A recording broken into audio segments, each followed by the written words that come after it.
Greetings and salutations, friends and family from all across the fruited plains. I am Dragon, Great Stoned Dragon, if you're not into the whole brevity thing, and welcome to the Great Stoned Podcast. In this episode, I'm joined by my co host and longtime best friend, Nolan, as we talk about the 4th of July events that we got to partake in here at the house with some Magic the Gathering, with some Dungeons and Dragons, with lots of food and friends and family, and just having a really great time.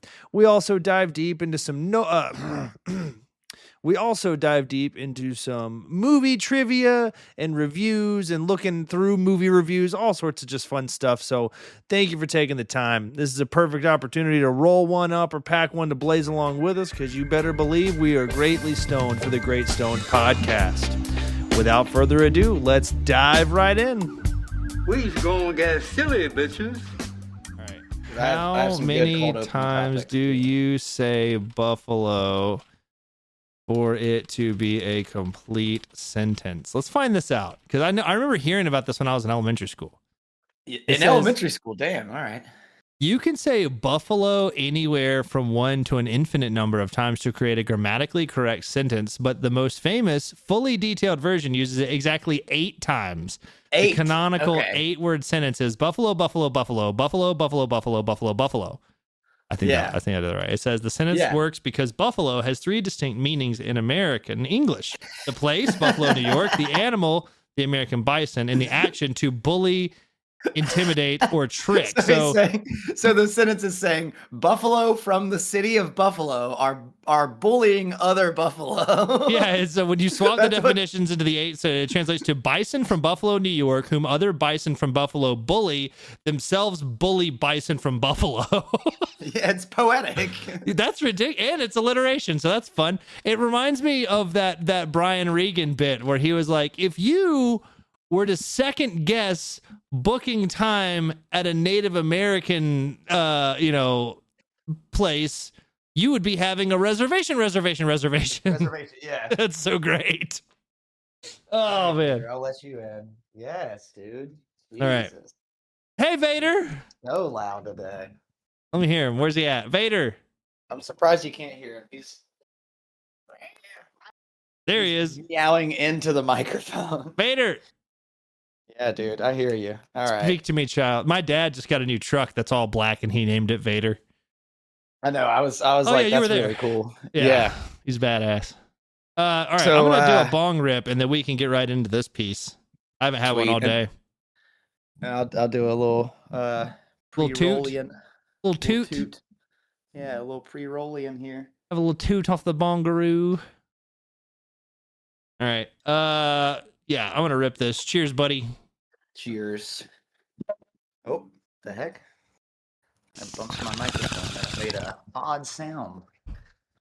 All right. Did it I say, have a good cold open. I'm the fucking green lizard from Mario? From Mario. All right, what's your cold open? Let's go. My cold open is well, I have 2. All right, you remember how I mentioned on the very first episode of this podcast how in middle school I joined the wrestling team because I thought it was going to be like WWE, and then it was completely different? Yes. Okay, same thing happened freshman year of college when I took astronomy. I thought it was going to be like astrology. Like the whole time it's just fucking math. We're not even looking at any stars or anything, and it's nothing but like algebra. I thought it was going to be like, I'm a Gemini, I'm an Aquarius. Yeah, I'm that Virgo. sounds way different. The whole time it was just fucking algebra, dude. I failed the shit out of that class. Yeah, I know I would. I thought this was the class to teach me how to be an astronaut.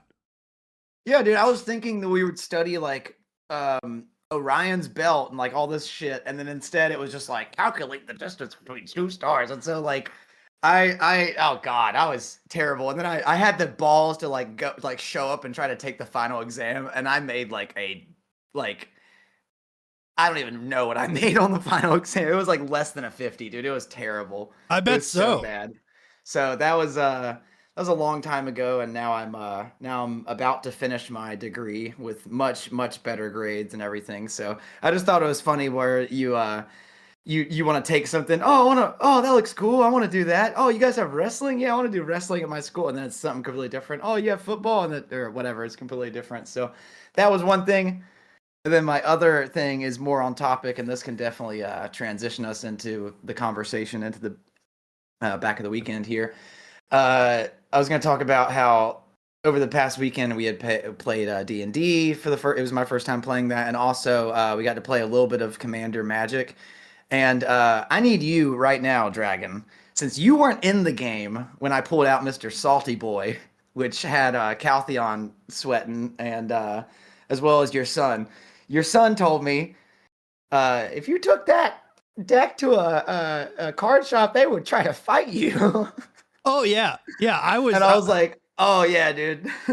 Well, the problem with that is that little boy thinks the world of you and Kalthion and myself, but you have a big influence on him. I think he thinks you were the coolest person on the planet because now all he wants to talk to me about is how he's making this deck that is going to like get him ran out of card shops, and how he wants to be with somebody who wants to sit down at the table and have nobody want to play with him because of the so you've made a very big impact there. But so what I need you to do right now, you can actually can you Google something, but pull it up on the screen?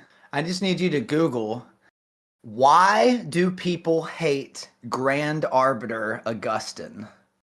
Oh yeah, I'll have to pose Grand A and then boom. Players hate Grand Arbiter Augustin IV in Magic the Gathering because he creates an oppressive asymmetric game state. He makes all of your spells cost less while simultaneously increasing the mana cost of everything your opponents cast. This resource denial heavily restricts what opponents can do, often preventing them from playing the game. Because he starves the table of mana, players piloting him frequently load their decks with counter spells, board wipes, and other resource draining cards known as stacks, S-T-A-X. Yep. This playstyle causes games to drag on while grinding opponents down.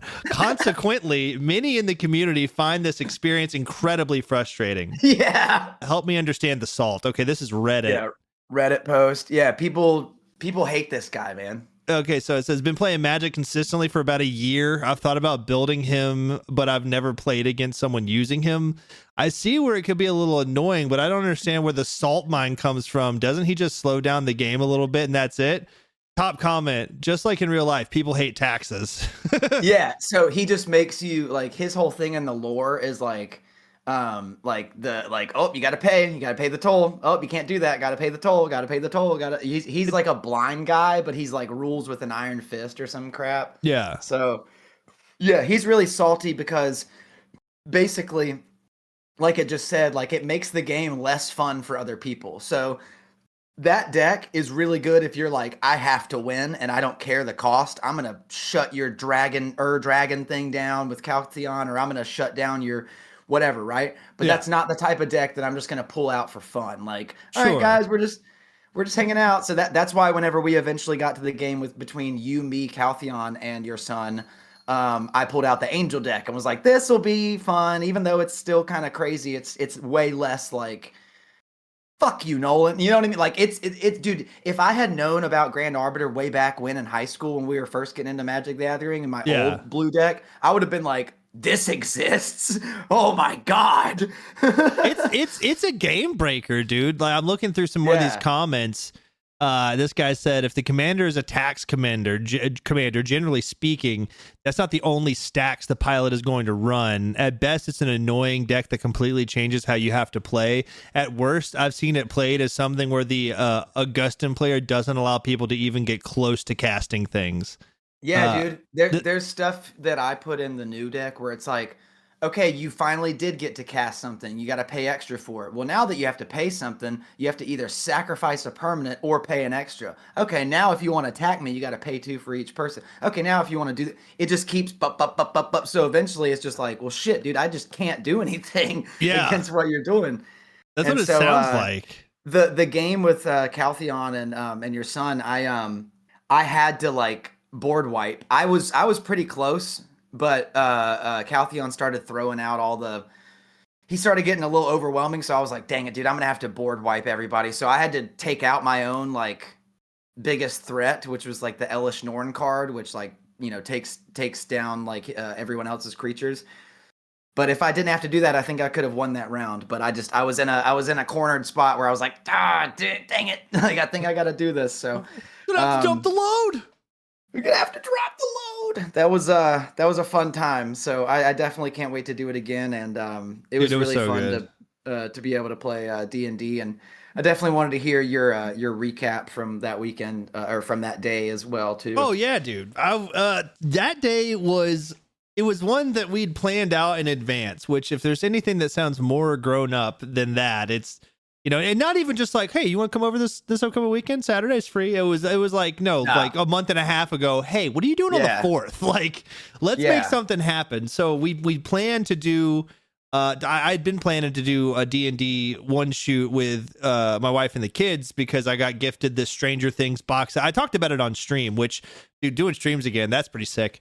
Yes. But I talked about that there. It's like a Stranger Things box set that has like 5 different like D&D campaigns, and it's all Hellfire Club. It had nothing to do with season 5, thank God. But and so it came with like the all of the pieces, everything you need to know. So we started working on the Vanishing Gnome campaign, and it's just been really cool, man. That was. So I was really excited to play D&D, but because we just recently gotten back into Magic too, it was like, why don't we wombo combo the day? So I had Kalthion and Nolan come up to play Magic with us in the beginning of the day, and then after we ate and grilled out for the 4th, we would then pivot into Dungeons and Dragons, and I was gonna run everybody, which is exactly what we did. So because it was the 4th and we don't drink very much, my wife and I were like, we should have a little bit of alcohol. It'd be good for the D&D session. Let's just fuck around. So what we decided to do, instead of just getting beer, we got a big bottle of rum and then went to Sonic and got 6 of the largest size, I think it's like 44-ounce containers with no Huge. ice. Yeah. Of the ocean waters, and we put it all in a pitcher and then dumped a bunch of rum in it, and it was delicious. So we had that. I went to Costco, got the burgers, got the brats, had a couple hot dogs. We're not a hot dog family much anymore, but the brats were delicious, and so we just really gathered around and celebrated. You want to say celebrated the 4th of July, but it honestly didn't even feel that way. And to me, in some ways, it's hard to even celebrate that, right? Like, I love. Oh yeah, totally. I'm very fortunate that we get to live where we live, and I understand that because there are other places in the world that really suck, but there are all other places in the world that are doing really great. There's also a lot of other places that are doing a hell of a lot better. I agree. So it's like it's been kind of an ambiguous time. So it felt like instead of just celebrating the 250th birthday of America, it felt like more like we were celebrating the fact that, because Nolan came into the house and the first thing that he was bringing up, he's like, I need to understand who of you I've known longer, and that brought us to this point where by the end of the night you were bringing up how it's like, the 3 people that are like in this house right now, I have known the longest out of anybody that I really keep close contact with. Still, yeah. And we're still here right now in this house playing Magic, playing D&D, eating, hanging out, having a good time. And that was just like a beautiful sentiment. Like, what a perspective to have on like, oh, we're going to play Magic, we're going to play D&D, we're going to eat, we're going to smoke. No. We are getting together after knowing each other for this many years, and like that should be applauded because not many people have the privilege of saying that, yeah, I'm still friends with the people I've been friends with for this, however long. So that was cool. And they're not doing the same activities they're like, oh yeah, I've known them for a while, and our kids hang out sometimes when we take them on play dates. All right, it's good to see you. Okay, bye. I hope you're doing well. Like pretty vague or something. But it's like they're shallow. We're still playing games. Like, we could take us and our bodies right now and rewind and go back in time and be like, hey, high school, middle school, elementary school year old us, I got this new card. Check it out. Oh my God, you got a new card. Holy shit. It's the same crap. So yeah, that was really cool. And I still can't figure out if I've known you or your wife longer. Like, yeah, that was never concluded. From our hometown. Yeah. So like, it was just fun to bring up. And I think like what we were celebrating, how like there's always, people are always like, well, the true meaning of the holiday is blah, blah, blah, talking about like Christmas or whatever like that. I'm just like, dude, the true meaning of holiday is like community. We're sitting here. This is awesome. We're enjoying each other's company. Boom. It's a weekend. It's a national holiday, 4th of July. Like, who cares what we're selling? Who cares? We Like, got we're together here, and we're doing, and I spent a lot on the groceries. So there's your fucking tax dollars, Uncle Sam. Happy birthday. God. No, Yeah, yeah. but the coolest part about it, I think, it's like to still look at it through the lens of, what we were doing when we first like hung out with each other was like playing Magic, and then so like we got older, you can kind of like quote unquote grow out of it, and Yeah. you I look straight back up on was those like, days. yeah, I'm not gonna play it anymore, like for a while. Like, oh, that was something I did when I was a kid. Exactly. But then you get to look back at it and be like, oh man, I really wish I would have appreciated that more when I was there. Cause now it's been so long and I miss it. It was really fun.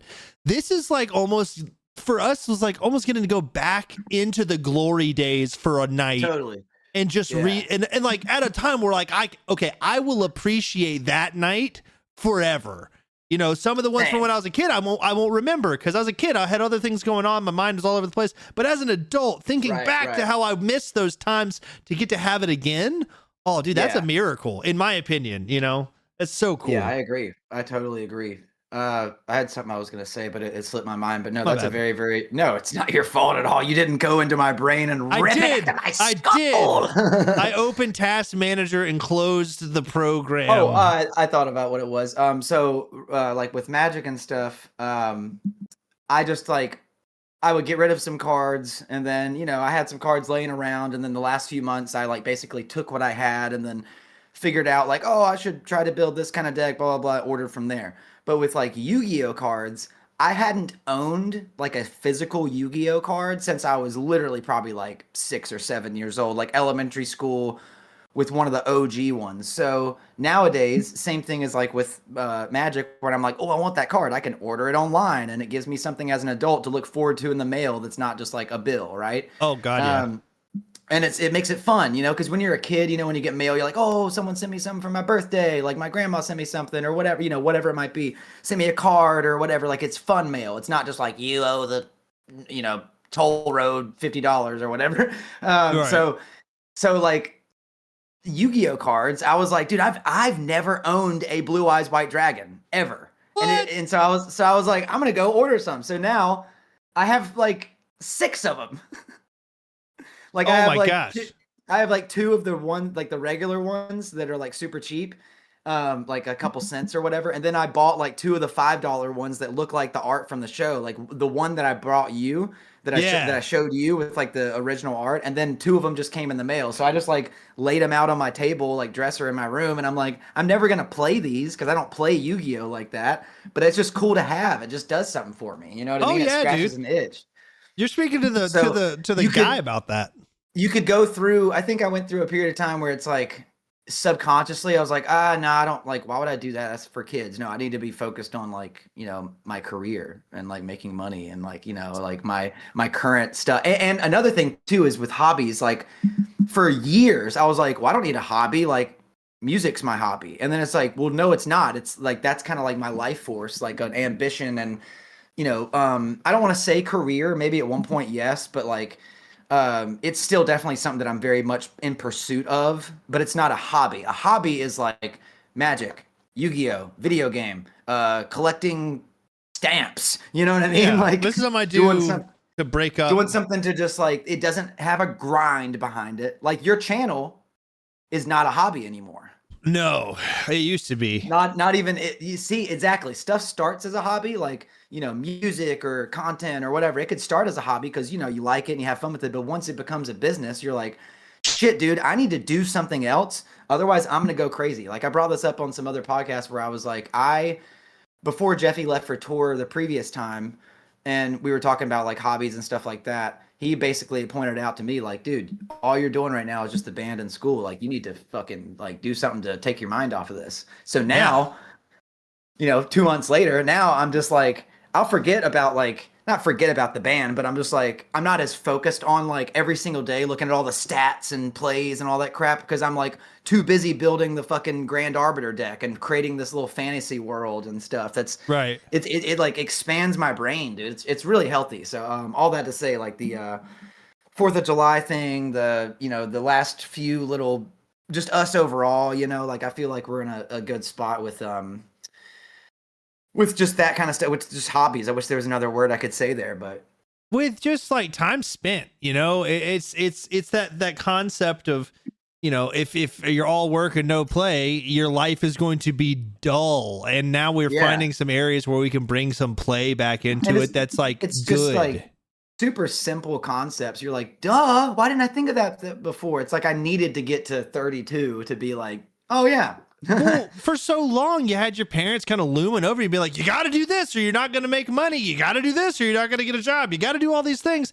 And like now I'm at a point where, yes, some of that advice was very accurate and got me, it's definitely helped me out a lot. But I've gotten to a point now to where I've done all of that and I'm still, going back, you and I both going back to school, I'm still working, family man, all that kind of stuff. Right. Being responsible. But they never bring up the fact that like, oh yeah, you got to make sure you also like take some time to enjoy yourself and like play your video game and have fun with it, because it'll help you feel better about how much of a grind day-to-day life actually is. And yeah. I think I used to use hobbies as a crutch. So then I trained myself like, no, you're not allowed to do that because you're goofing off. You need to be productive all the time. Yeah. You know what I mean? Because before it was like I'm running away from my responsibilities by using the distraction. So then it's like psychologically I'm going to associate. Now I'm going to be like, well, no, distraction equals bad.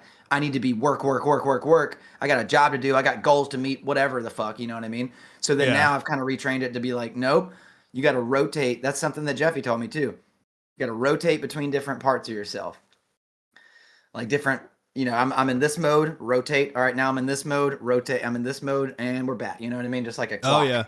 That's me every day, dude. That's dad mode, work mode, dragon mode, repeat oh God, it's all the time. Yeah, and you got to be able make to sure you take care of yourself too. Cause you got like seeing you in it, like at the fourth where it's like, all right, you're grilling.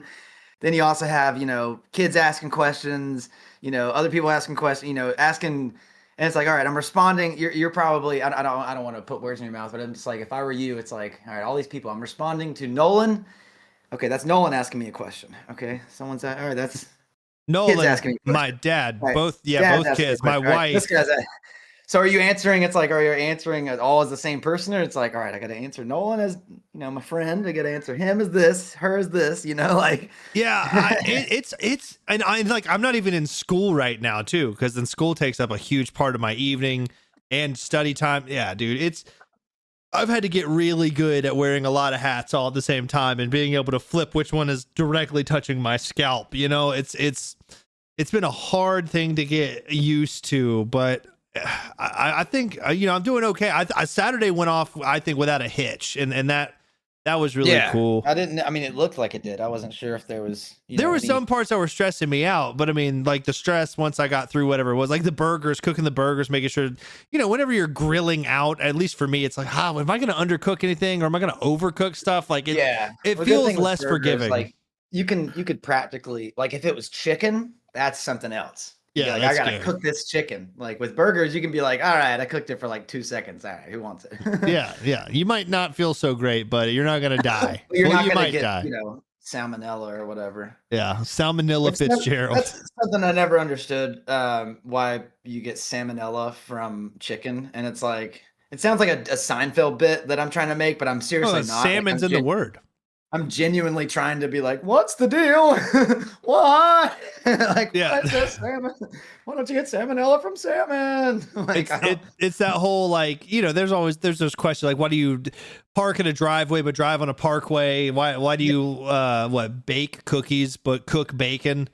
Like, just little like root word stuff, and then you figure it out and you look at like, oh yeah, American English is just like a culmination of just so many different like root words. But I always love like when you see a like root word on something, you're like that the Greeks thought of that. Like you see the word like metropolis and you're like, yeah, exactly.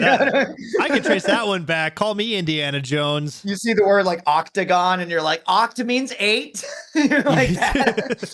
Dr. Octopus, like oct comes from like you start like, I'm smart. Yeah, I'm very smart. I buffalo. I buffaloed lots of buffalo in my day. In Buffalo, New York. Which I've been to Buffalo, New York one time, and it was sick. Yeah, dude. Let's go. Let's go Buffalo. I've never Yeah, gotten to shout go. out every time I die. Yeah, we my old band Heirloom played a tour date there at a club, and then like I just had some pizza there, and I was like, this might be the best pizza I've ever had. Like this is really good. I didn't have any wings though, but I did have pizza. Buffalo, not having buffalo wings while in Buffalo seems like a travesty, but I could also understand you're only there for one day. You can only choose but so much, and being on Yeah. tour, I imagine you can't go very far. And I don't even want to eat pizza, you know. I'm like, oh, Pizza oh. again. But they have. I went to a legal dispensary right up the road too. Got some strong shit. So you bought weed in Buffalo, New York? Yeah, it's That's legal so in New fucking York. badass, dude. I want to do that. Yeah, dude. I want to Yeah, buy man. weed. All right, I want to hit the bong again. That just got me Let's do jonesing. it. All right, Let's do cheers. it. Do, do, do, do. Oh, I'll give you something. Speaking of like a timeline on like hemp and weed and stuff. So check this out. Let's go. So like essentially, like marijuana is not legal in every single state, right? But it's like pretty like it's way more than it was before. And the Mhm. reason for that, or a big reason for that, is in 2018 there was a bill called the like farm bill or like the hemp bill that was passed. And that's why like, you know, Delta 8 and we can get like THCA and stuff like that like in illegal states, quote unquote, we can get this lesser stuff that'll still get you buzzed or high like legally. Like you can go to like, you know, Apotheca or a smoke shop or any of these fucking places. I buy the like not your son's weed and stuff like. Yeah, I saw So that for a recently. while, it was just like, oh yeah, this is like Delta 8 stuff, and you smoke it and be like, I don't really feel anything off of this. Like this isn't really. And then the THCA stuff came out, and it's like, oh, well, that's closer to the real thing because it is THC. It's just way less potent, so they can just kind of loophole it to sell it, basically. So rewind that back. Remember how whenever I came to your house and was doing the in-person episode and was talking about getting caught with weed before it Yeah, was yeah. legal in Arizona? That was like a year before the hemp bill passed, dude. So like, Oh, even if no matter what state I was in, I mean, it was just more strict there. Before that was passed, they all still would have been like, criminal, you have drugs, you know what I mean? So like, yeah. looking at like a map now, post all of that, like you can like Google like, you know, legal map US whatever, and you'll see like dark green means you know, oh, you're doing it nice. Dark green is like fully legal, light green is medical, blah blah blah. I don't really know. There's a bunch of different ones. Let's take a look here. 26. I Try that can't one. fucking see that shit. Try Wait, that this one right there. One of the ones with the orange. Yeah, try that one. Okay. All THC illegal, Texas. Oh, North Carolina. All right, this has got to be old then, because we've got THCA now. Fully legal. Yeah, there is some dark green. A lot in the north. Yeah, it's all up north, obviously. Yeah, Expected to go up fully north, legal. out west. Florida, really? That's Florida's- interesting. Florida might just be medical, I'm pretty sure. Yeah, but but they're it at says least- expected to go fully legal. yeah. That would be Yeah. nuts. All right, what about this So, one? but, Is like, this- and there might just be a site, honestly. I'll just Google it. Not just yeah. We using Bing? Oh, I just went straight to Google. I mean, Explorer. Oh Good. crap! I don't like to use Chrome. It's too heavy It is, dude. It crashes all the time. all the but time. It sucks. Legal weed map. Let's take a look You'll here. probably see the one that yeah. Okay, click on that. It should be one with like green and orange in it. Yeah, it doesn't really matter, but like you can still see what I'm talking about there, right? Like you can medical still see it. only. Yeah, fully legal. Damn, there's a lot. New Mexico finally legalized. Colorado's the first, obviously. Colorado and California were like number 1 and 2, but like you can kind of see like most of the southeast is like northeast is like fuck yeah, minus like one of I think New Hampshire is like medical, and then all out west, like most every state out west, and then everything else is kind of sparse. So like, but yeah, back then, like whenever I got detained or whatever, it was before that fucking hemp bill got passed. So like, it was still in cannabis as a whole. Anything to do with it, CBD, THC, anything would be like, You're fucked. pot. Oh my god, pot. So That's now it's way, crazy. dude, now it's way more like lax and stuff virtually everywhere, dude. Like even around here, like cops don't give a fuck as much as they used to, unless you're like, in a area where they're just bored or looking for stuff. But like, or you've got incredibly high amounts, or you're cultivating. These are some other ways where they'll get you but like pretty hard. but just having like a bag on you, like people are, It's like that Family Guy bit. Pot, small amount of pot. get him. Yeah, dude. And then there's some other countries that you're like, pot's legal there, damn. And then you're like, oh, pot's illegal there. I've done some research. And the fact that pot is illegal anywhere is still just like, what are we doing? It's money, Oh it's yeah, just for all- sure, absolutely. I mean, I've looked into the history of it all, but it still just Oh, baffles totally, me. yeah. It's like, oh, that thing that's growing over there, illegal. But you can buy fucking kratom at a smoke shop. Well, you can go to the fucking tobacco shop right now and buy cans of nitrous. They're in the counters. I've seen them. They've been there for years. Just a straight up can of nitrous and go home and get fucked up. You could do You that. buy like lean and fucking like, Yeah, like branded like lean and shit, but you can't, you can buy alcohol. Yeah. That's the big one for me. Cigarettes, I don't necessarily have that much. I don't have any beef with cigarettes, but ultimately, you know what you're doing. And same thing with alcohol, but alcohol is so much more deadly. It has to be. But again, it's just the fact they can tax the shit out of it. Yeah. It can be sold and it's just, it can be like whatever. And alcohol is just like, for whatever reason, alcohol, even though it's super damaging, and I'm not going to act like a saint and stuff like that and be like, oh, I don't drink or whatever. But like, I personally just don't do it a lot for personal choice there. But at the same time, it's just always universally accepted as like socially acceptable social beverage, or just thing to do, like, oh, having a drink, ooh. But like for whatever reason, it's always accepted to be like, don't talk to me till I've had my coffee. And it's just like, that's the same thing as like, don't talk to me till I've had my insert anything here. It's just like, exactly. You have a dependency. That's what this is. That person wants to shame someone for smoking weed. It's like, dude, like, you need your coffee, you need your stimulants, you need your relaxing stuff, anything that you need to like alter your brain. It's like, dude, just accept it. Like, you don't have to. Because people were worried about like, oh, am I on drugs? That's why like the King of the Hill makes me laugh so hard. You need to see the pot episode, dude. When you get to that one, he's like. We just watched that one last night where he's like partially he hit the joint and then started throwing up. And dude, it's a great episode. He's like, oh God, it's a side effect of the marijuana poisoning. I'm going insane. The whole time he's being accused of murder, but he's way more like that. I mean, yeah. God, it's so funny. And there's just been a lot of propaganda related to weed too. Like, I don't know. Have you ever watched oh God, what's the propaganda movie? I watched it. Reefer Madness. Reefer Madness. Have you ever watched that? It's on my list. It's one I've always wanted to watch and still haven't watched. I watched it at an old friend of mine's house while ripping their pen just nonstop while watching it. And I could not stop laughing. I was like, this is so funny. There's one point where the guy, like, I forget how long it is. It's from like the 30s or whatever. But it's basically like, these are the dangers of marijuana. You will become a murderer and a criminal. And so this guy like smokes a joint, starts like laughing maniacally and takes a gun out and just like shoots somebody. Dude, when has that ever happened? Exactly. I think that 70s show has an episode about like that where they like recreate Reefer Madness. They do, yeah. Where it's like, oh no, I better pot my son, no. And Kelso's just sitting in a chair dying laughing at nothing. And then you actually smoke in real life, and you're like, why would I ever want to pick up a gun, man? That's it.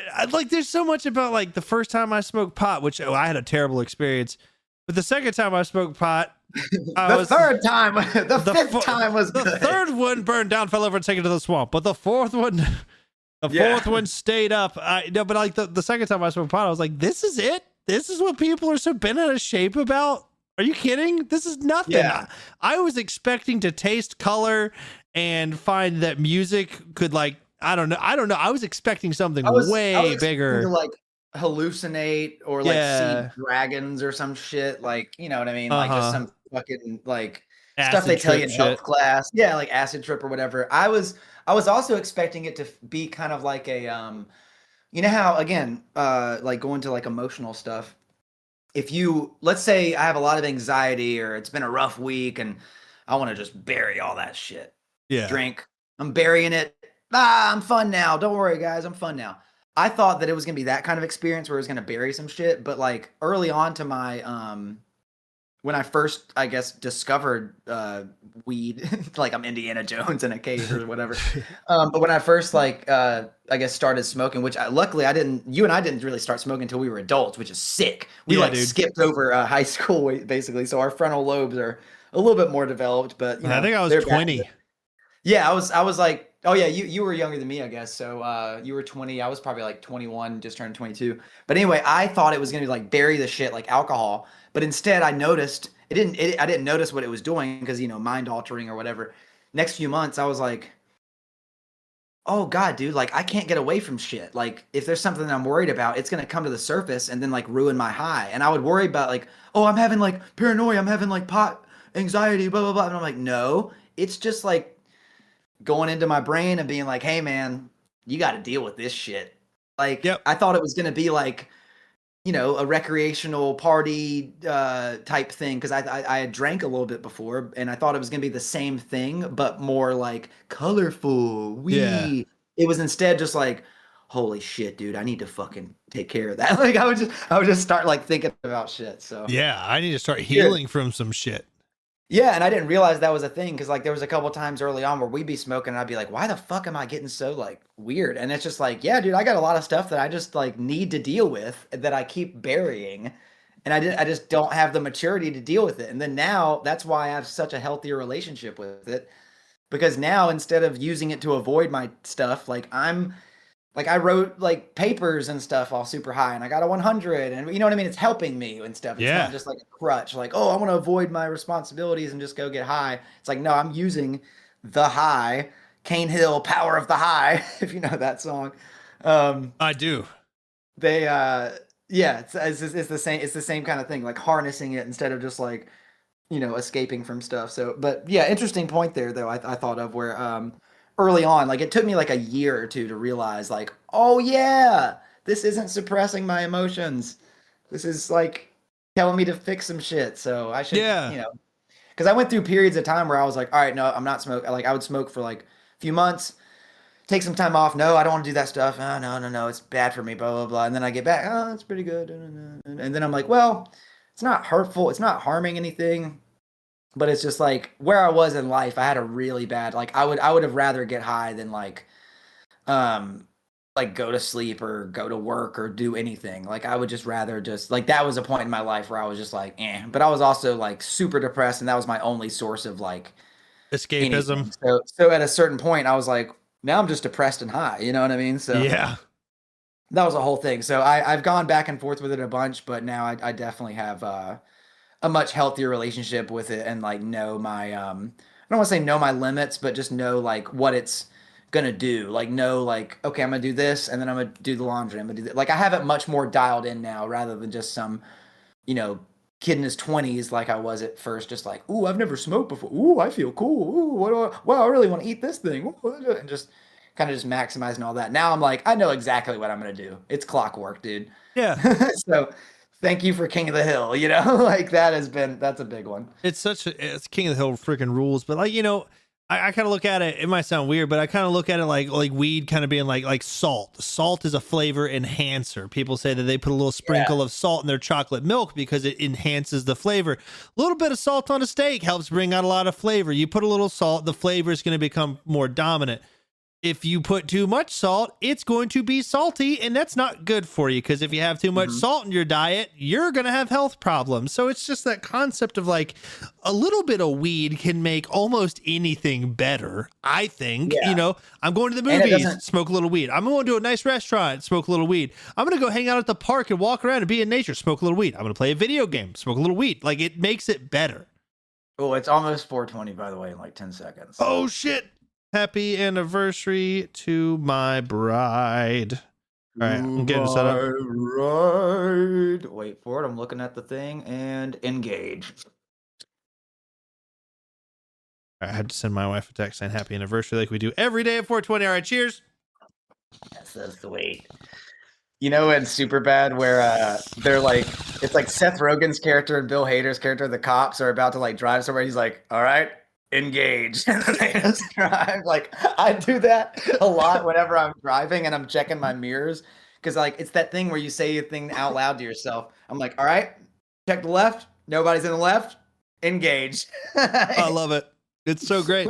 That movie, it's such a strong cast because, like, you start the movie loving Jonah Hill and his lines and the delivery of everything and Michael Cera's counterbalance, and then you throw whoever plays Fogel in there, and it's just a great dynamic. Yeah. But then the whole movie, it gets stolen by Bill Hader and Seth Rogen. They have the best dynamic, the best lines. Ultimately, the whole movie's great. Like, it's just a well done movie.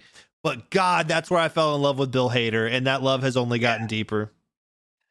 Yeah, like when they're interviewing the clerk and just like, so how tall was he? Tell us when to stop. Like, it's just goofy. Like, there's something about the trope of like, I don't think this trope in comedy will ever die, dude. I think this is just a forever written trope in comedy of like the two guys who aren't the main characters, but they're like the comedic relief, even if the movie's a comedy. You know what I mean? Yeah. Like, there's always going to be the two side characters who are like in Crashing, it's like the twins.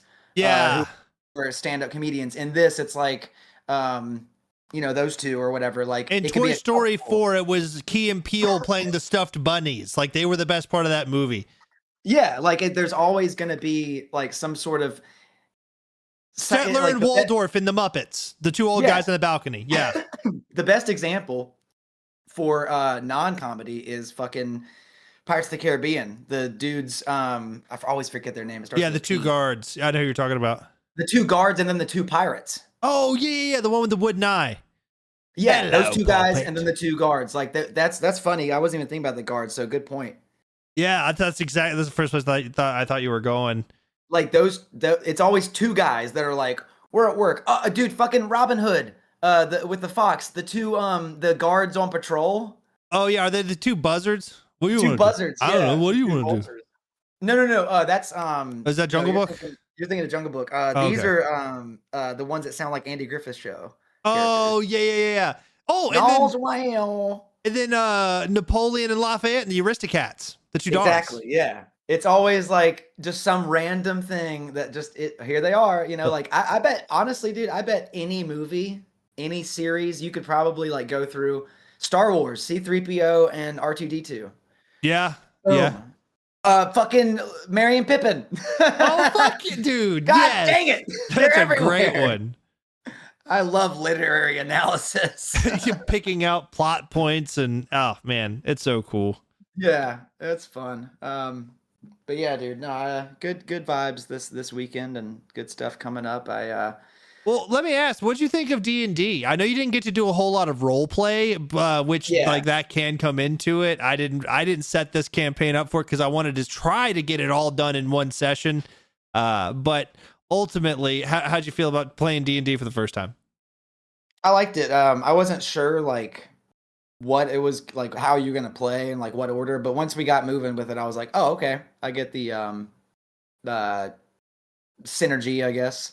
Yeah, the group dynamic. I mean, it was cool though, because like you didn't skip a beat. Get it? Like, no, we shouldn't do that. We should do this. This makes the most sense. It felt like a team, like a team building activity, a escape room or something like that, where it's like, no, we should try this. Like when me and Gravy got to like team up on that one like orc or whatever that's in the corner. Yeah, and like I like healed her and then she threw me the thing. Like we were kind of, you know what I mean? It's like, all right, we're ganging up on this dude or whatever. So it felt like a video game. So it was cool to finally be able to do it. I definitely can't wait to finish, and I definitely can't wait to do I want to do like a custom stuff. Like we could do a themed, but like make a custom character. I feel like would be sick. What now that you have a feel for it too, what we could do before next session is like you're still a level 1 character. You could make a brand new character and bring it, and I could just swap that out. That wouldn't be an issue.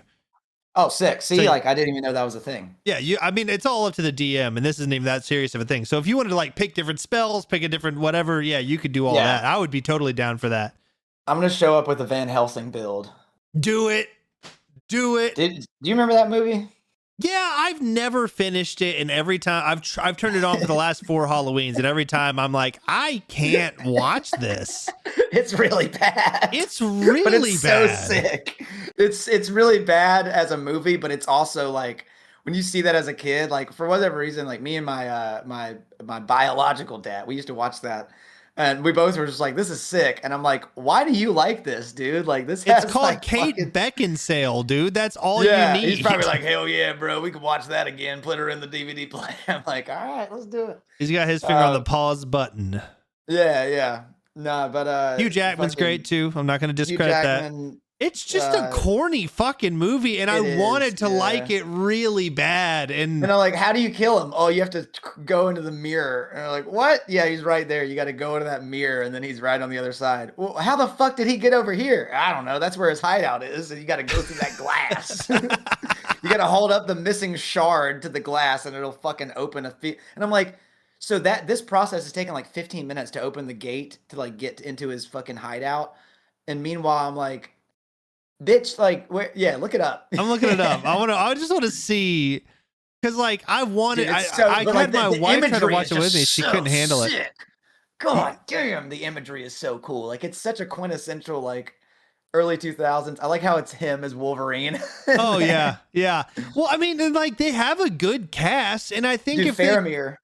If they did that, if they did this movie right, though, it probably wouldn't be bad. It's just like holy water. It's just not a great. It's just not a great movie. Using Mariska and finish him. he All fucking he dunks the crossbow in the holy water and just fucking lights her up. All right, goofs. In the opening scene in Paris, when Van Helsing picks up the wanted poster, the Eiffel Tower is seen in the background, only half built. However, when on the roof of the cathedral while Hyde is holding Van Helsing up, the tower can be seen fully built behind them. What a bunch of fucking idiots, dude. So the DVD for this came with like a demo on the Xbox where you could play like the first level of the game, and you could like fight Mr. Hyde. It was so sick. I never owned the full game, but it was like your typical like dodge, hack and slash. You had the double crossbows. Yeah, you could like do a melee attack. You could throw little ninja stars. Like it was so sick, dude. Like I just love that kind of character. So I definitely want to build like it's basically like a demon hunter in Diablo 3. Yeah, in Diablo 3. So I like the wizard, but I also like a demon hunter build as well. Right. I want to see some of these reviews. Movie is very, very, very good. Screw what the critics say. Okay, all right. I wonder what Letterboxd has to say about this movie. I've never looked at Letterboxd. Should I look that up instead? Yes. Yeah. Just type in Letterboxd Van Helsing. What is Letterboxd? It's like Goodreads, but for movies. It's less like official. It's more like look at the reviews. You'll see what I mean. Okay. All right. 2.9. 2.9 stars. These are all like user reviews. These are not like movie critic stuff. These are all just like I could go on here. That's a lot. I don't want to see that. I want to see the reviews. I've never seen a movie that looks so expensive, also looks so shitty. Yeah. He gave it a half a star. Yeah. Shit. So funny. Tombstone is a good one to look at. You can't fucking say that shit. To compare that to Brendan Fraser in The Mummy, are you stupid? That's a great movie. Dracula's earring reblog. If you agree, I don't know about that one. Schlock shouldn't be this good. Okay, there's some people that really like it. Freaking cool beginning. Yeah, having Frankenstein. Why? That was an interesting part of the movie. Hold on though. There's gotta be more than that. Yeah, there's more. Okay, cool. I want to see because there's a lot more. Like, no, this is a good movie than I thought. Dream Job, Bride of Dracula. To be honest. Film was fun. You guys are just me. That's not true. The horniest movie I've ever seen. I don't know about that, but the vampires are hot. Yeah. Count Dracula have Oompa Loompas. All right. Yeah, the plot and everything doesn't make sense. But okay. Now that we're on it. Now that we're on the site, scroll up. Yeah. Look up Tombstone. I've not done this before. Okay, let's go. Tombstone. I've not done this before. 3.9. What? That seems out low. of 5? I guess so, but that still seems low.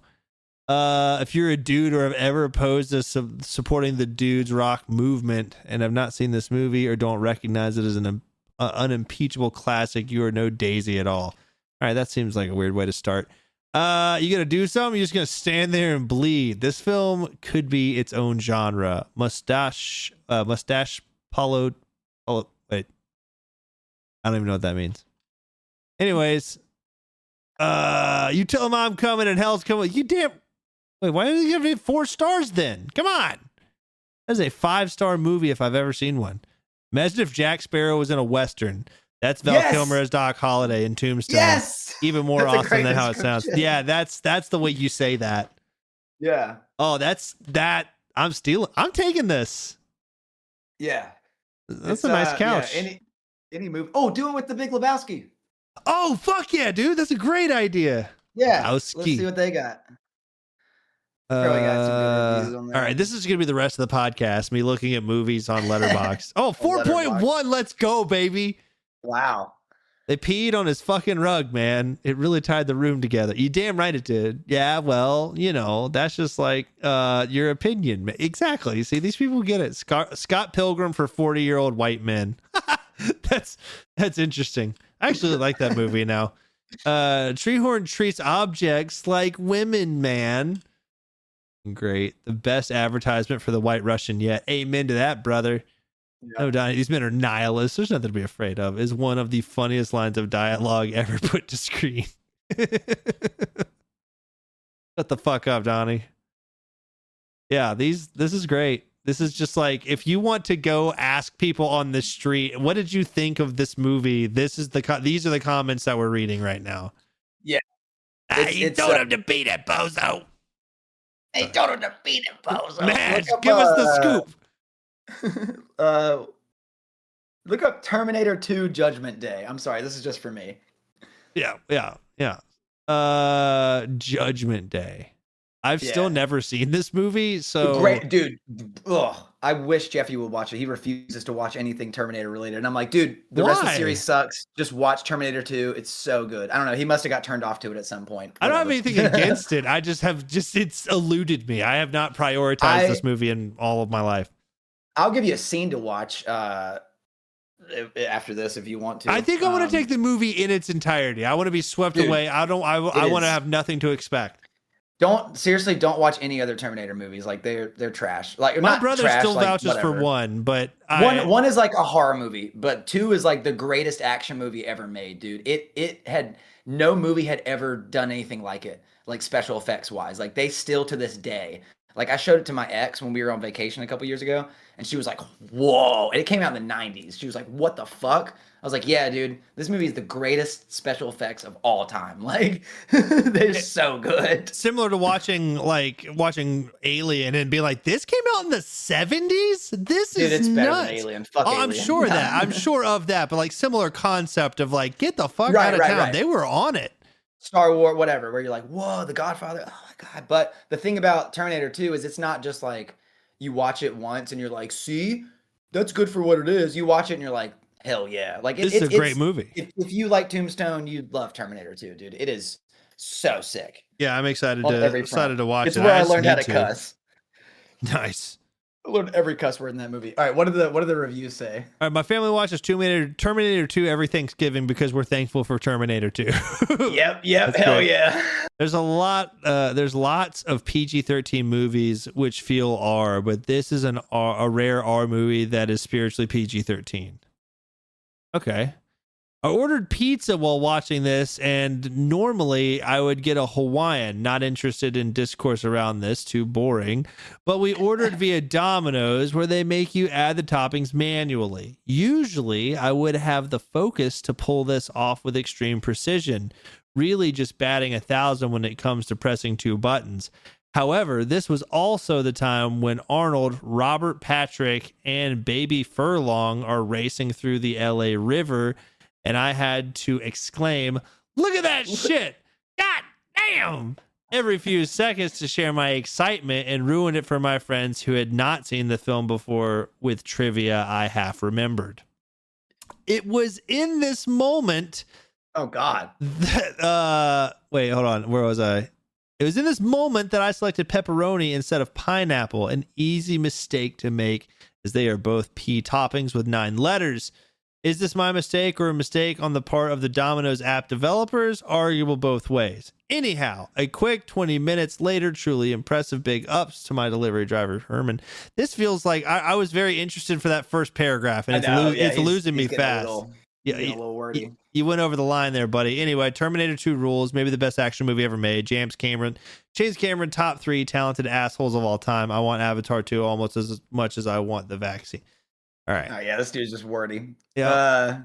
But yeah, no, great movie. Yeah, you can do it with like Lord of the Rings, fucking anything. Yeah, I could spend a lot of time. It's the same thing as like, I like to go and we'll take Terminator 2 again, for example, IMDb. Yeah. Oh, I bet. Oh, yeah, do it for IMDb. Just give me the fucking DB. I think I did put BD. That's it. Okay. You can buy the domain. Let's do Terminator 2. And I love doing this with the movies that I really care about.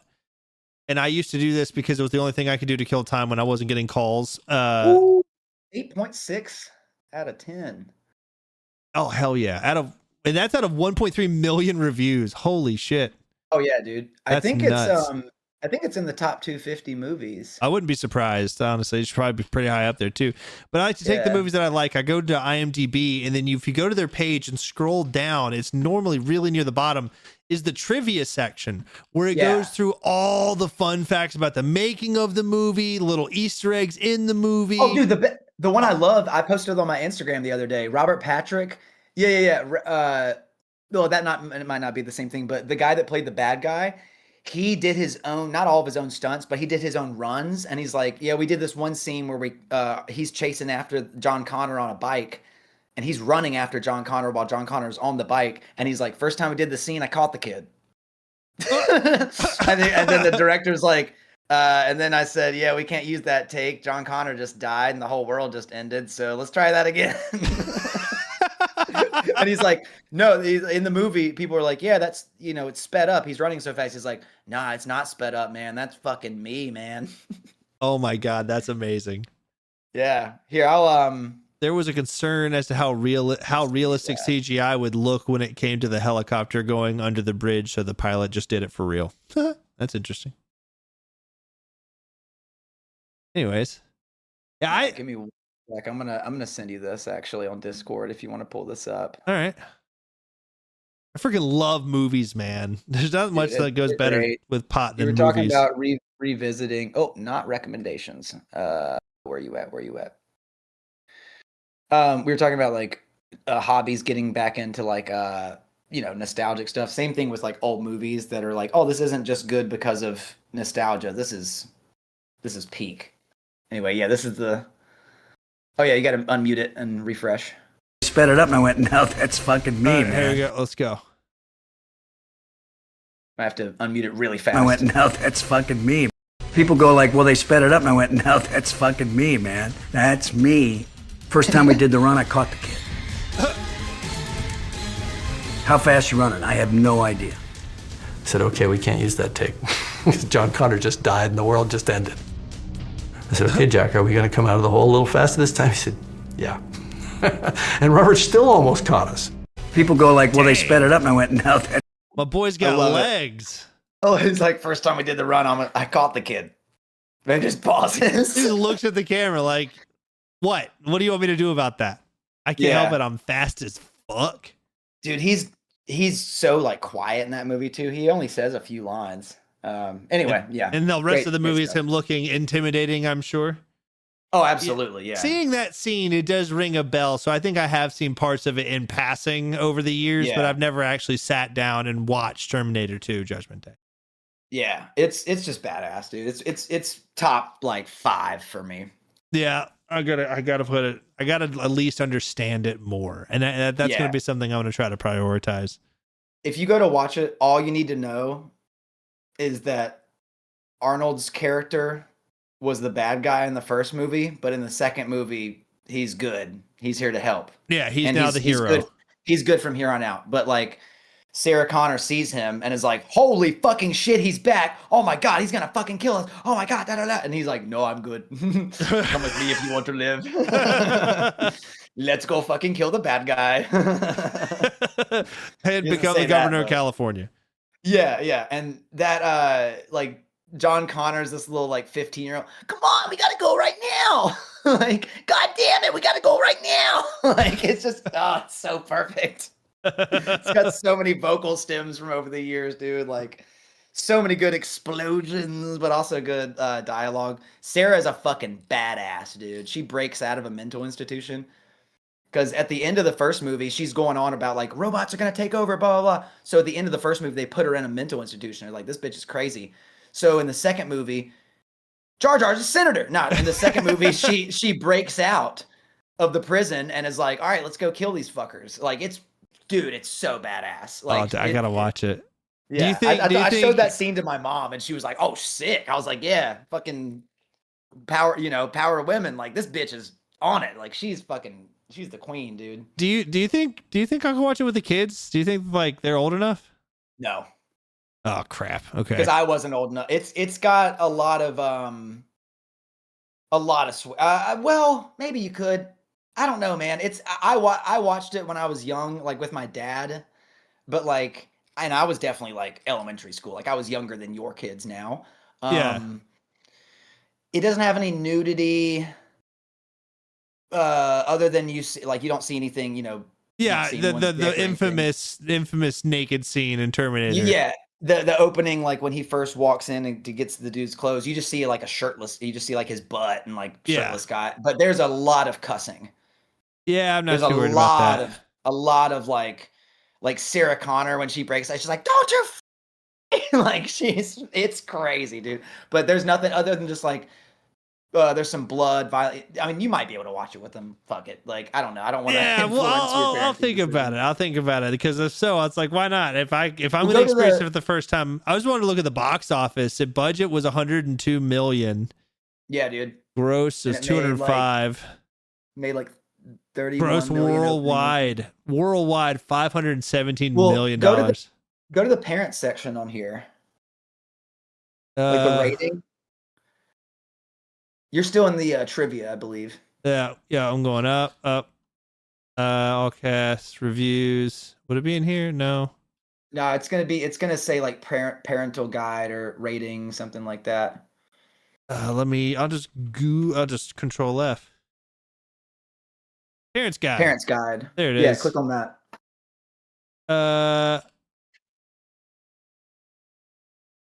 Violence and gore. Severe, of course. It's Terminator 2. What do you expect? Profanity, moderate, alcohol, drugs. Oh, this is good. This is all the specifics. Yeah, frightening and intense scenes, moderate. Yeah. Okay. Before Sarah, it puts it on the screen there, but before she breaks out of the prison, there's like one of the guards that like is kind of being creepy towards her, while she's pretending to be asleep, but then she breaks out and breaks his nose with a baton. So heck yeah, that's what needs to happen. Yeah, he's like getting all creepy and like licking her face and stuff. Yeah, that's. And then she has a paperclip in her mouth, and then as soon as he leaves, she spits the paperclip out, uses it to get out of her cuffs, breaks out of the room, steals the dude's baton, breaks his fucking nose, holds the dude as a hostage. She's fucking on that shit. Oh, that sounds badass. All right, yeah, I do need to watch that. Yeah. All right, sick. Oh, I meant to ask you, did you ever get to see Backrooms? I think at one point you said you were going to try to go see it. I don't remember if you did or didn't. No, I haven't got a chance. I'm excited to talk to you about that movie when you finally get a chance to watch it. And if you haven't if you ever decide to watch Obsession, that one was nuts. Yeah, I'm gonna be honest with you, man. Both of those are not priorities for me, to be honest with you. The reason I was gonna go see Backrooms was gonna be it was gonna be like on a date with somebody that. That's right. Okay, my bad. I forgot about that. But to be honest, like they're not priorities for me. Like I personally like. As much as I probably could relate to the content of Obsession from like some previous stuff, that's not really something I'm interested in. Like I'm trying to dig that back up. That makes sense. It brings me no value whatsoever to do that to myself. Right. That makes sense. That makes sense. So I love the fact that I'm very, very, very, very, very, very happy for the fact that independent people that made Obsession and Backrooms and stuff like that are not your typical Hollywood people. Like they're like YouTubers and shit, or people from the internet that like had a low budget and then made like millions and stuff. So I'm very, very proud to see that happening. It's just like personal taste wise, not my Not your thing. thing. Yeah. But I'm very, very happy to see like the success of what and how it anytime something impacts culture, I'm always super interested in no matter what. Right, that's Like, the whole it's pop cool. culture interest thing. One that I heard so much about, I think it was one of the first ones to do anything, was Markiplier's movie Iron Lung. I haven't gotten to see it, but man, I've heard really good things about it. And that I one's haven't more heard like, anything about it. I think it has to do with like being on a submarine or something. But he did it all himself and was very, very successful. So but yeah, Yeah. I can respect your. It's a good thing to have Yeah. that idea of like, hey, I know what I don't like, and I don't like. Yeah, me yeah, personally, and I don't fuck with roller coasters at all. So Yeah, and I miss don't want me to with be that shit. closed-minded. Like, it's one of the things where it's like, oh, come on, man, let's go watch it. I'll be like, okay, I'll go watch it. I'm just saying I'm not making time for it really. Right. Like, it's just not really like a priority for me. But if I'm not going to be closed off if somebody was like, dude, let's watch this. I'd be like, all right, sick. You Right. know? Well, that's a good perspective. Yeah. So not to be a Buzz Killington there. Oh, but, you're good. But Odyssey's still about to come out, and I'm freaking pumped about that one. That one I'm Dude, looking forward to. They are, and before we close the thing on Backrooms, because I know you said you wanted to talk about that a little bit and stuff, because I've seen like your I saw both of your reviews on both of those, and I really really enjoyed the the animation. Sorry, the animation of you and your wife in the car, like talking about him. Oh, thanks. That stuff is sick. You should definitely keep doing that. Like, that's a really cool feature. Oh, cool. Thanks. Yeah, we were talking about it. She wants to be more involved in some of the movie reviews on the channel. So we've got one. We've got it scheduled for Odyssey. We've got it scheduled for Spider-Man. Those are gonna be the next two movies that we're gonna try to dive into. Definitely keep that up, and because I didn't want to just move on without mentioning that. But Odyssey is gonna be sick, and then Spider-Man. I forget which comes out first. Let me check. I'm very excited for both. I'm very excited for both of them individually. Minions of Monsters. Yeah, let's go see that instead. The only reason I would even want to go see that is because Jeff Bridges is in it, but that's still not enough to make me go see it. You know Jeff Bridges is the bad guy in the first Iron Man, right? Is he? Yeah. I did not remember that in the slightest. Holy shit. He's an evil motherfucker in that movie, dude. All right, yeah, I need to watch that movie. Yes, sir. You would love it. I mean, he's still great. That's where he says the line, Tony Stark built this in a cave with a box of scraps. That's where that comes from, where he's trying to get his people to make a suit. Yeah. Okay. Yeah. That's ringing a bell. Jeff I just Bridges, never connected it because when I saw that movie, I hadn't seen The Big Lebowski yet, so it's Right. like it Same. wouldn't have stuck out to me. Yeah, that was the first Odyssey thing comes I out ever on the saw him in. 17th, and then Oh, July. Okay. yeah, and then Spider-Man Brand New Day hits it on July 31st. Ugh.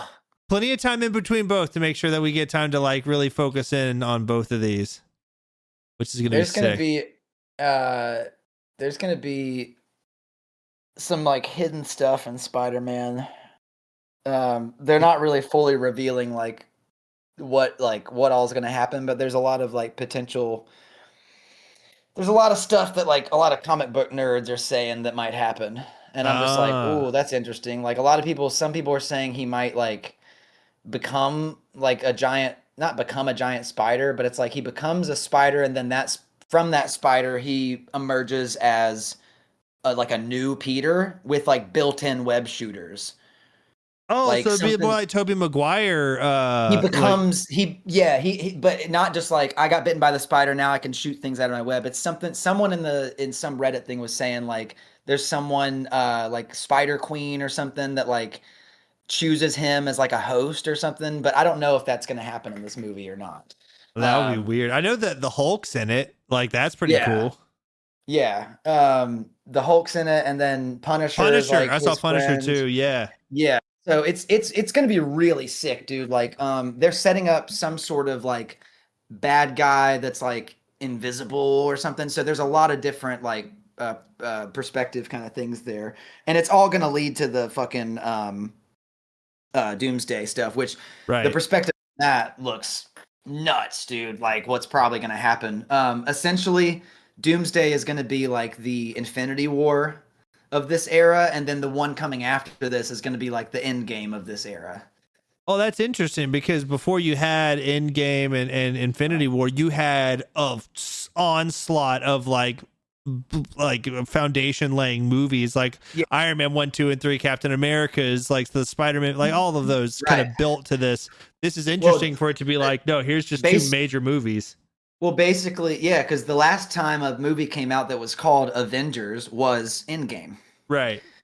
So they've had a bunch of like Spider-Man, this or that or whatever. They're trying to bring Spider-Man back into it, and I think in real life, like a lot of actors over like the 2020 through 2022 kind of area, when they were going to make some of these movies and figure out like the plot lines, a lot of actors that were playing some major characters like either got fired or some stuff happened in their personal life or whatever, where now they kind of wrote it back to like, all right, we're bringing. I don't know if it's a spoiler, but there's like some people are saying that in the Avengers Secret Wars, which is the one coming out like end of next year, people are going to say that the final fight is going to be Iron Man versus Doctor Doom, like RDJ versus RDJ. Someone that said that. I don't know how deep that goes, but like he's going to somehow come back because it's like a multiverse thing. I don't fucking know. Someone was saying that was going to be the final fight. Was going to be those two. That they would have to really make that one make sense, but or I don't something. know. Because I don't right know. out of the Again, gate, everything that I was sounds- reading is like taking the title of the movie and then plug it into the comic book and see what happens in that comic book. Like there's a comic series called Doomsday, or there's a comic book series called Secret Wars, or there's a comic series called Endgame and Infinity. You know what I mean? So all these, if you go read I'm not reading the comics. I'll just Google them and then be like, what happens? Oh yeah, that's pretty close. And it's not all like note for note, you know what I mean? But they're definitely pulling from it. Yeah, like they're pulling the big plot points from that. So point being is there's a million different directions they can go to because, you know, it's only going to be a movie. It's not a 5-hour fucking thing, right? Yeah. So same thing in Harry Potter where they had to cut out a lot of stuff where it's like, oh, is that going to be in there? That was in the book. Oh, I don't know. Is that going to be in there? So major plot points, we'll see, dude. But point being, this is the first year in a long time where I'm excited for like at least like 3 movies, like blockbuster level movies. Because I feel like I haven't gotten a blockbuster in years, dude. Like a true blockbuster. Like last year, Superman was cool, but it wasn't like a full on blockbuster. You know, same thing with Fantastic Four. Like it was cool setups and stuff, and it was still pretty sick. But like this year, it's like we got the Odyssey, we got Spider-Man, and it's leading into this bigger story, and it's back. I feel like I care about movies again, dude. Like it's nuts. Well, let's just scroll through real quick and see if there's anything on the upcoming outside of those two that I've been like pretty excited about. I'm not seeing much yet. Little House on the Prairie. I really wish Disney would get off this kick of taking animated movies and turning them live action, because that's just like, God, that's so the stupid. live action Moana. Yeah, dude. It's like I feel like it seemed like the first one just came out, didn't it? Like not even 10 years ago. Yeah, but yeah, I think you're right on that. But it's also just like, why? Once you go to live action, it loses. But it loses a lot of the magic too. I think like going from animated Lion King to CGI Lion King. This is the stupidest thing I've ever heard. Yeah, I think part of the reason they remake a lot of the classic ones is because the old ones, maybe a lot of like language, like not saying it's offensive, but maybe it's just not used anymore. Like it might just be a different, slower pace, like Pete's Dragon or something like that. Sure, Black Cauldron, which I love, dude. Slow. I love Pete's Dragon. But apparently, like if you watch it on streaming versus like the VHS, they cut out a lot of stuff because there might be like some stuff they said in the 70s things, yeah, or just anything, this just something that's like, we don't talk like that anymore. Yeah, I know Disney Plus like cut, like they've definitely changed a lot of things from like the older movies, which I can appreciate that. The movies came out like a long time ago. Stuff was happening in the world. Like, I mean, good example is like in Aristocats, they cut out the offensive part with like the Siamese cat or whatever. That's like making like a very like stereotypical like chopsticks, da da da. Like he's like doing the accent and everything on the keyboard. Yeah, I know. And it's like a little part. They cut that out in the Disney Plus stuff because they're like, like that's because at the time when that came out, it was like the 70s. It's like, we can say this, and nowadays it's like maybe we shouldn't put that in a kids movie. Yeah, makes some sense There's there. people But that like, get upset about that too. They're like, "Oh, you're changing the past." Like, no, how about we just don't glorify racism? You know, like yeah. it's not, Like if you're advocating for changing the that, plot of the movie, So go buy the VHS if you have to have that scene, if it's that big of a deal to you. But like, don't. What are you doing? Come on. and like I'll admit, like when I saw it, like I laughed. You know what I mean? Because I'm just like, that's fun. That's funny. Like it's as a Sure, kid it's or a whatever, it's joke. funny. But you grow up and you're like, okay, I can kind of see why you would change that. But like, but I agree with your point. Yeah, not every single thing needs a live remake. But I just thought of this on the fly, dude. Can you imagine this as a live remake? Are you ready? Yeah, hit it. Imagine, Hit it. imagine this as a live remake. Movie would be 4 seconds long. You ready for this? Let's go. Finding Nemo. There he is. All right, let's go. We're out. We're out. Or a Bug's I'm gonna count to Life. 3. A Bug's Life. Yeah, just be like, these fucking ants. Oh my god. What year is it? Some dude walks by with some bug spray. Psh. Oh, credits. What is it? These grasshoppers keep taking your shit. I'm gonna kill these grasshoppers. Here come the frogs. Yeah, exactly. Live action Shrek would be scary as fuck. Oh, dude, Shrek 5's on its way, and I did a reaction to the trailer for that one, and it is like, Yeah, it looks pretty sloppy. I don't know. After, like, I was expecting the trailer to be worse than it was. I was honestly impressed by the trailer because I think what it's giving me the vibe of is, it's been a while since we've had a Shrek movie. And I think that the people who are making it probably understand that so many people are going to judge this before even looking at it. And I think they're trying to like really bring something that they believe can overcome that, like the not supposition, but like the predetermined idea people are going to have of the movie. And luckily for us is that Eddie Murphy is just an amazing actor. He's a phenomenal comedian. His back must hurt, dude. But that's what I'm saying. Yeah, carrying that shit for. Oh yeah, for and years. and he's still carrying it in this trailer. Like the majority of the trailer is just Eddie Murphy being Eddie Murphy, which is great. But people are giving a hard time for the way that they've adjusted some of the animation, and I can understand that. I'm trying my best because I didn't watch Shrek 4. I didn't even watch Shrek 3. I only saw the first 2, which are the two best. Yeah. Finish that thought. Well, I just think that like I'm looking forward to like giving this movie a shot. I'm gonna try my best to like withhold any judgment. Because I feel like they are actually going to try to, maybe they're going to go back to like because like the first Shrek and Shrek 2 had some pretty like racy jokes. Shrek 2 is like so good. Oh yeah, it's a phenomenal movie. Let me see. But they were edgy. That's my point, is that they were edgy. And I don't know. I get a little bit of a vibe like they're going to try to like step back into that edgy humor in this movie. And if they do that right, it might be a good thing.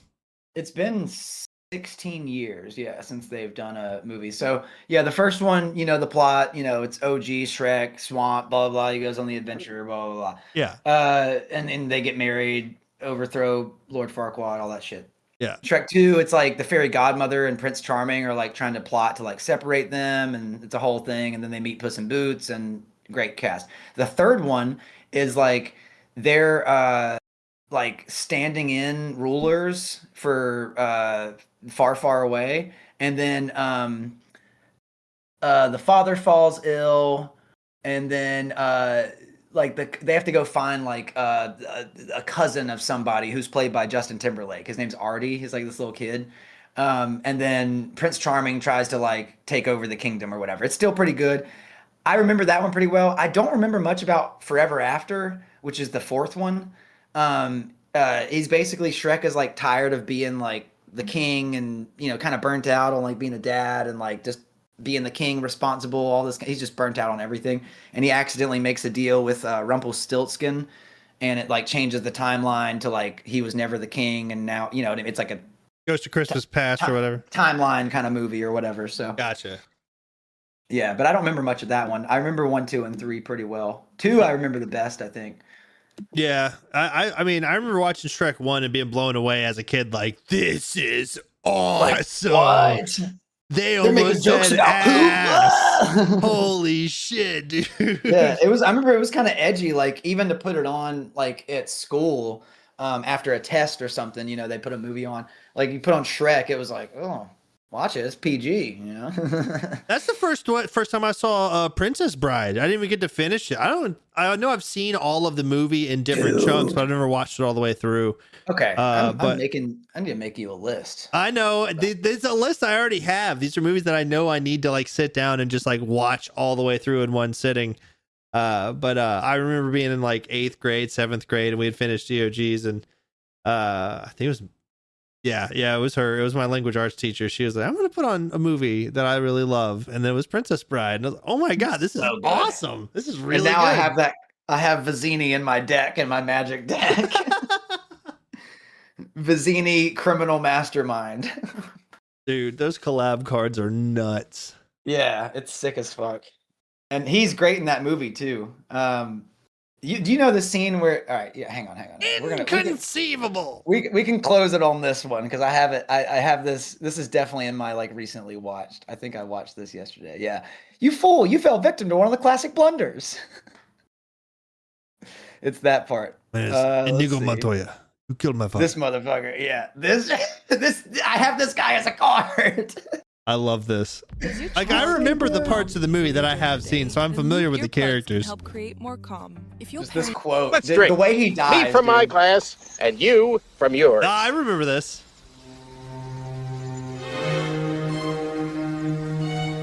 Face.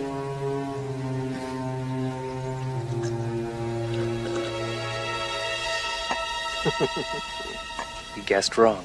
You only think I guessed wrong. That's what's so funny. I switched glasses when your back was turned. Ha ha, you fool. You fell victim to one of the classic blunders. The most famous is never get involved in a land war in Asia, but only slightly less well known is this. Never go in against a Sicilian when death is on the line.